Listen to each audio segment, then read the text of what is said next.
देखिए, ऑपरेशन सिंदूर से जुड़ी अब एक और एक्सक्लूसिव सैटेलाइट तस्वीर है, मैं आपको दिखा रही हूं। जैश के हेडक्वार्टर में जो तबाही हुई उसी का ये सैटेलाइट वाला सिंदूर आपको दिखाएंगे हम। एबीपी न्यूज के पास ये एक्सक्लूसिव सैटेलाइट तस्वीरें हैं, तबाही की सैटेलाइट तस्वीरें आपके सामने। हमले से पहले जैश का हेडक्वार्टर, हमले के बाद जैश का हेडक्वार्टर, वही बहावलपुर जहां ये जैश मोहम्मद का हेडक्वार्टर, जिसका अभी हम लोग जिक्र कर रहे थे, नीरज भी जिसका नाम ले रहे थे, मरकज सुभान अल्लाह, ये उसी मरकज को आप देख रहे हैं। और आलीशान ये आतंकवादी जो हैं अपने सेंटर्स बनाकर रखते थे। और जिस बात का जिक्र यहां पर हमारे सहयोगी कर रहे थे कि साहब इनके पास अपना तो पैसा है नहीं, लेकिन जो दुनिया के अमीर मुस्लिम देश हैं उन देशों से ये पैसा लेते थे। और आप जानते हैं इस्लाम धर्म के अंदर दरअसल ज़कात दिया जाता है, मतलब जो गरीब है उसके लिए ये पैसा दिया जाता है। और ये पाकिस्तान जैसे देश जो हैं वो अमीर मुस्लिम देशों से वही ज़कात वाला पैसा अपने यहाँ लाते थे, जिसका मकसद तो ये होना चाहिए था कि वो गरीबों की भलाई के लिए इस्तेमाल हो, लेकिन वो उसको इस्तेमाल कर रहे थे आतंकवाद को पालने पोसने के लिए। टीवी स्क्रीन पर तस्वीरें आपके सामने, ध्वस्त से पहले और उसके बाद की तस्वीर आपके सामने। और देखिए किस तरीके से तस्वीरों में लाल रंग के गोले में आप देख सकते हैं भारत की स्ट्राइक में जैश ए मोहम्मद के हेडक्वार्टर में बना आतंकवादियों का क्वार्टर, जो पूरी तरीके से भारतीय स्ट्राइक में ध्वस्त हुआ। साथ ही मसूद का जो मदरसा है, कमांड सेंटर जहां मसूद अजहर का पूरा परिवार रहता था, वो भी भारत की स्ट्राइक में पूरी तरीके से बर्बाद। और यही जो कमांड सेंटर जहां मसूद अजहर का परिवार रहता था, यहीं पर जब स्ट्राइक हुई है तो मसूद अजहर के परिवार के 14 लोगों की मौत की खबर जो हमने आपको दी थी, जिसके बाद मैंने आपको बताया था कि कैसे मसूद अजहर जो है अब अपने लिए मौत की भीख मांग रहा है। और खबर तो यह है कि पाकिस्तान में आतंकवाद के गढ़ को तबाह करने के लिए मिलिट्री ऑपरेशन जो हुआ, जिन हथियारों का उसमें इस्तेमाल किया गया, उनमें से एक हथियार ब्रह्मोस मिसाइल। बुधवार को भारत के विदेश सचिव और सेनाओं ने जो साझा प्रेस कॉन्फ्रेंस की, उसमें कहा गया कि ये प्रिसिशन वेपन का इस्तेमाल किया गया था।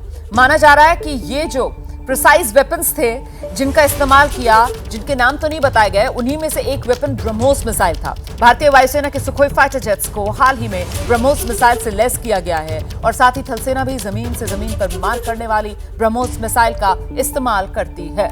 इस बीच इजरायल के हारोप ड्रोन से हमला किया गया, ये भी जानकारी सामने निकल कर आई है।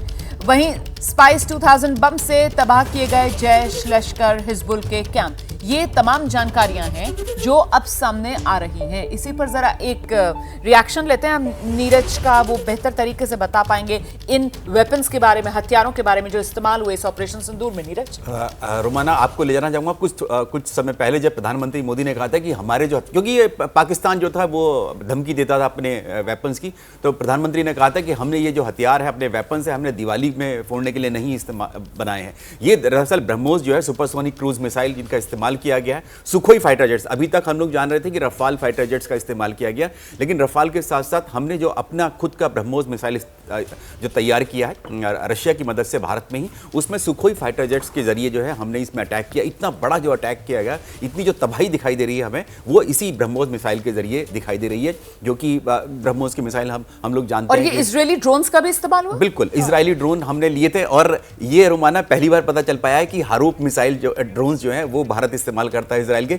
2021 में भारत ने एक सौदा किया था, डील किया था इजराइल के साथ। उसमें ये कहा गया था कि हम इजराइल से कुछ ड्रोन्स खरीद रहे हैं, कामिकाजी ड्रोन्स, लेकिन हारूप लिया है, ये जानकारी सामने नहीं आई थी। ये पब्लिक फोरम में पहली बार सामने आया है कि हमने इनका इजरायली जो ड्रोन्स हैं इनका इस्तेमाल किया है। पीओके में खासतौर से जो हमने अटैक्स किए हैं उसमें इसका इस्तेमाल किया गया है। बिल्कुल, देखिए सारी रणनीतियां तो नहीं बता देनी चाहिए ना, कुछ तो छुपा कर रखनी चाहिए। और यही तो वो सरप्राइज एलिमेंट था। सरप्राइज एलिमेंट तो वैसे बहुत सारे थे पाकिस्तान के लिए, देखिए ना कुछ कर ही नहीं पाया पाकिस्तान, पूरी तरीके से बेबस, कमजोरी दुनिया के सामने खुलकर सामने आ गई। और वो पाकिस्तान है जो भारत को गीदड़ भपकियां दे रहा था, वो पाव पाव भर वाले अपने परमाणु बमों को लेकर। खैर, ऑपरेशन सिंदूर की सफलता के बाद एक तरफ पाकिस्तान में आतंकवादियों के जनाजे निकल रहे हैं और दूसरी तरफ पाकिस्तानी प्रधानमंत्री शहबाज शरीफ से लेकर सेना प्रमुख जिहादी जनरल मुनीर तक सबके चेहरे लटक गए हैं।